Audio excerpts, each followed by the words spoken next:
నా పేరు డి తేజశ్రీ. నేను 9th క్లాస్ ఏ సెక్షన్ పిఎంసి జెడ్పిహెచ్ఎస్ ప్లస్ స్కూల్లో చదువుతున్నాను పందూరు.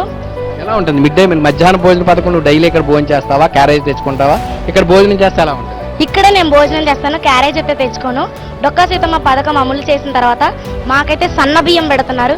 ఇంతకుముందు పెట్టే బియ్యం ఏంటంటే అది కొంచెం ఉడకలేక మెత్తగా అయిపోయి ఉండలు కట్టేసి నోట్లో నవ్వలేక ఒక రకంగా ఉండేది. ఇప్పుడు ఈ సన్న బియ్యం పెట్టడం వల్ల ఇంట్లో ఎలా అయితే ఉంటుందో ఇప్పుడు అలాగే ఉండడం వల్ల ప్రతి ఒక్కళ్ళు ఇక్కడే తింటున్నారు.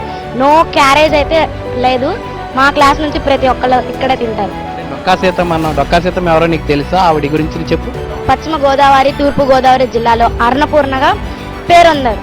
ఆవిడ దగ్గరికి వచ్చిన ఎవరైనా సరే రిచ్ ఆ పూర అని చూడకుండా ప్రతి ఒక్కరికి అన్నం పెట్టారు. సేమ్ మా స్కూల్లో కూడా అదే స్కీమ్ని పెట్టి రిచ్ అయినా పూర్ అయినా అందరికీ ఒకేలాంటి అన్నం పెట్టాలని చెప్పి మాకు సన్న బియ్యం పెట్టారు. So thanks to Lokesh sir అని నుంచి బాగా చెప్పుకున్నాను.